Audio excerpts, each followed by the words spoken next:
नमस्कार दोस्तों, आज हम आपके लिए दशा माता की कहानी व कथा लेकर आए हैं। कथा कहानी सुनने के बाद आप हमारे चैनल को सब्सक्राइब करें, बेल आइकन को प्रेस करें ताकि हमारी वीडियो की नोटिफिकेशन सबसे पहले आप तक पहुंचे। वीडियो को लाइक और शेयर जरूर करें। दशा माता की कहानी का हिंदू धर्म में विशेष महत्व है। मान्यता है कि इस व्रत के प्रभाव से व्यक्ति का बुरा समय जल्दी दूर चला जाता है और अच्छा समय वापस आ जाता है। कहा जाता है कि जब किसी व्यक्ति की दशा खराब चल रही होती है तो उसके सभी कार्य में रुकावट और बाधाएं आने लगती है। इसलिए दशा माता का व्रत करके माँ दशा को बुरे समय को शीघ्र दूर करने के लिए मनाया जाता है। पौराणिक कथा के अनुसार प्रत्येक स्त्री को घर की दशा सुधारने एवं सुख समृद्धि लाने के लिए दशा माता का व्रत एवं पूजन करना चाहिए। दशा माता की कहानी इस प्रकार है। एक समय की बात है, नरवलकोट नामक राज्य में राजा नल और रानी दमयंती अपने 2 पुत्र वधुओं और पौत्रों के साथ सुख पूर्वक जीवन व्यतीत कर रहे थे। उनके साथ में प्रजा भी धन धान्य से संपन्न और सुखी थी। एक दिन राजमहल में एक ब्राह्मणी आई और रानी से बोली, हे रानी, दशा का डोरा ले लो। इसकी पूजा करके अपने गले में बांध लेना, जिससे आपके घर में सुख समृद्धि बनी रहेगी। ऐसा सुनकर रानी ने डोरा ले लिया और विधि अनुसार पूजन करके अपने गले में बांध लिया। एक दिन राजा का ध्यान रानी के गले में बंधे उस डोरे पर गया और उन्होंने आश्चर्य से पूछा, रानी, आपने इतने हीरे जवाहरात के बीच में ये मामूली सा धागा क्यों पहन रखा है? और रानी के कुछ बोलने से पहले ही राजा ने धागे को तोड़कर जमीन पर फेंक दिया। रानी ने दौड़कर धागे को उठाया और उसे पानी में घोलकर पी गई। उन्होंने रुष्ट होकर राजा से कहा, हे राजा, ये दशा माता का धागा था, आपको इसका अपमान नहीं करना चाहिए था। राजा ने इस पर कुछ ध्यान नहीं दिया। एक दिन जब राजा नल सो रहे थे तो उन्होंने सपन में एक बूढ़ी माता को महल में आते हुए और लक्ष्मी माता को महल से जाते हुए देखा। राजा ने प्रातः होते ही सारा सपन रानी दमयंती को कह सुनाया। रानी बोली, महाराज, आपने हमारी अच्छी दशा को जाते हुए और बुरी दशा को आते हुए देखा है, इसलिए हे महाराज, अब हमें यहाँ नहीं रुकना चाहिए। दोनों ने फैसला करके अपनी बहुओं को पीहर भेज दिया और पुत्रों को राजा भील के पास छोड़कर 2 पौत्र को लेकर देश छोड़कर चले गए। कुछ समय चलने के पश्चात राजा नल के सेठ मित्र का गांव आया। दूतों ने राजा नल के आगमन की खबर सेठ को सुनाई और बताया कि राजा, रानी और उनका पोता सब फटे हाल पैदल आ रहे हैं। यह सुनकर सेठ ने दूतों से कहा, हवेली में सेठानी और बहुएं क्या सोचेंगी कि कैसा दोस्त है मेरा, इसलिए उनको बाहर वाले कमरे में ठहरा दो। जिस कमरे में राजा नल और रानी दमयंती को ठहराया गया था, वहाँ मोर की तस्वीर की खुट्टी पर सेठानी का नौलखा हार टंगा था। देखते ही देखते वह मोर तस्वीर का मोर हार को निगल गया। यह देखकर रानी दमयंती ने राजा से कहा, महाराज, यहाँ से तुरंत चलिए, नहीं तो सेठानी हम पर चोरी का इल्जाम लगा देगी। राजा रानी अपने पोते के साथ किसी को बिना बताए आधी रात को ही वहाँ से चले गई। फिर कुछ समय दूर चलने के बाद राजा नल की बहन का गांव आया। राजा ने अपनी बहन तक अपने आने की खबर पहुंचाई। बहन के पूछने पर खबरी ने बताया राजा रानी को उनका 2 पोता खराब हाल में पैदल आ रहे हैं। ऐसा सुनकर बहन ने यह कहकर घर में सास और देवरानी क्या सोचेंगी, उनको पीपल के पेड़ के नीचे ठहराने को बोल दिया। कुछ देर बाद बहन 2 थाली में मूंग और चावल लेकर आई, अपने भाई से मिलने आई। राजा नल के हाथ लगते ही मूंग और चावल में कीड़े में बदल गई। यह देखकर रानी दमयंती आगे बढ़ी और जमीन पर गड्ढा खोदकर उस कीड़े से भरी थाली को उसमें गाड़ दिया। फिर राजा रानी और उनका पोता वहां से चले गए। आगे चले तो उनको 2 नदी मिली और उन्होंने वहां रुकने का फैसला किया। राजा नल ने तीतर मारकर रानी को दिया और कहा, हे रानी, मैं पोते के साथ नदी से स्नान करके आता हूँ, तब तक आप तीतर पका देना। जब राजा वापस आए तो रानी ने बड़े आश्चर्य से कहा कि पके हुए तीतर भी हांडी में से उड़ गए। और राजा ने भी दुखी स्वर में रानी को बताया कि मुझसे पोता नदी में बह गया। दोनों दुखी होकर विलाप करते हुए वहां से भी चली गई। आगे चलकर गांव में उनको सुन्ना बाग दिखा और उन्होंने वहां विश्राम करने का फैसला किया। जब बाग की मालकिन वहां आई तो उसने देखा कि सूखे बंजर बाग में कोपले फूट रहे हैं।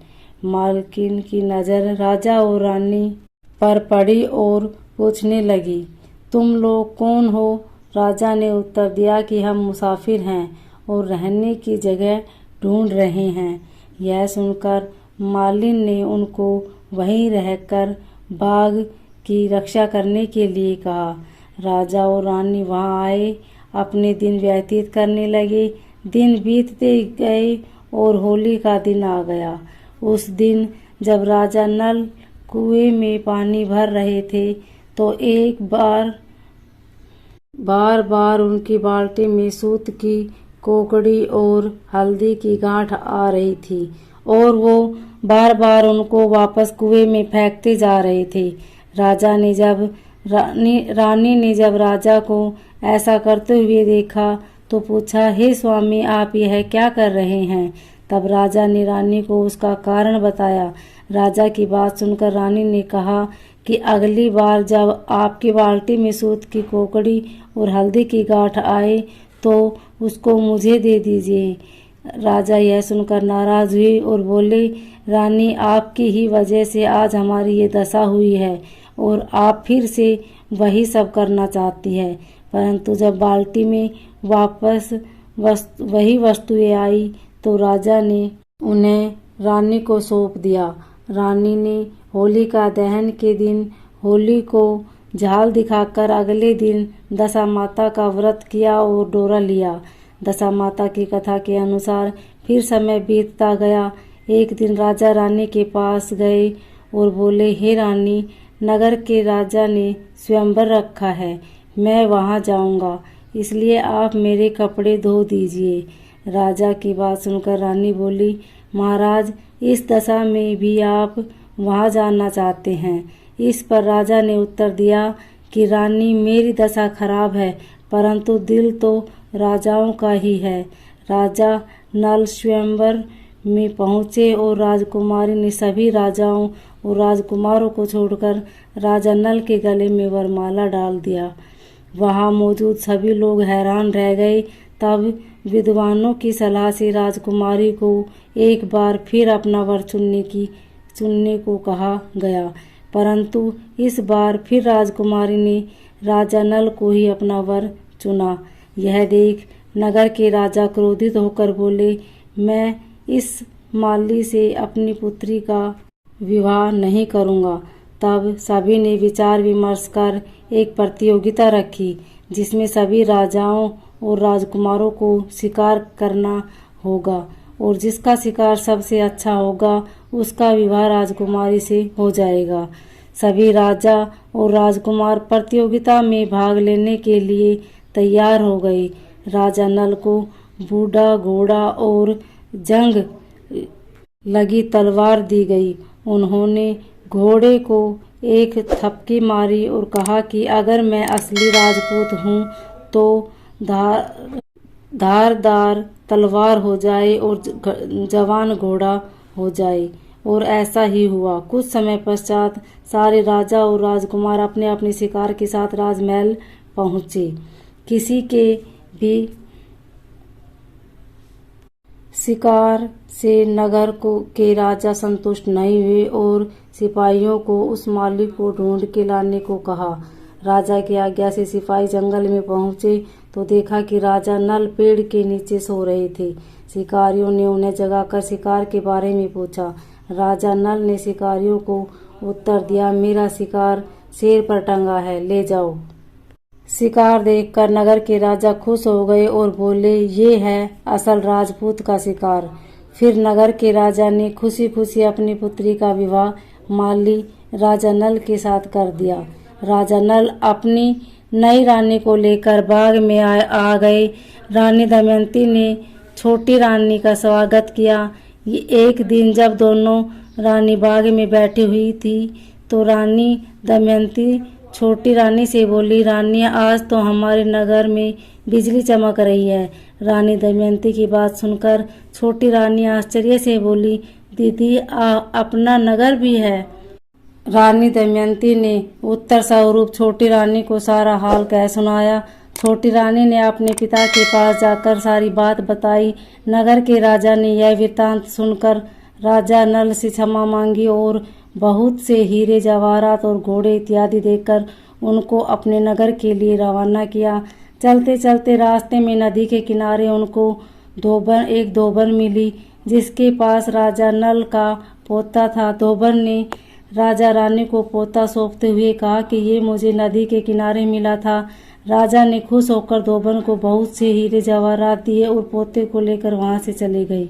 कुछ दूर आगे चले तो राजा की बहन का गांव आया। राजा ने बहन तक अपने आने की खबर पहुंचाई।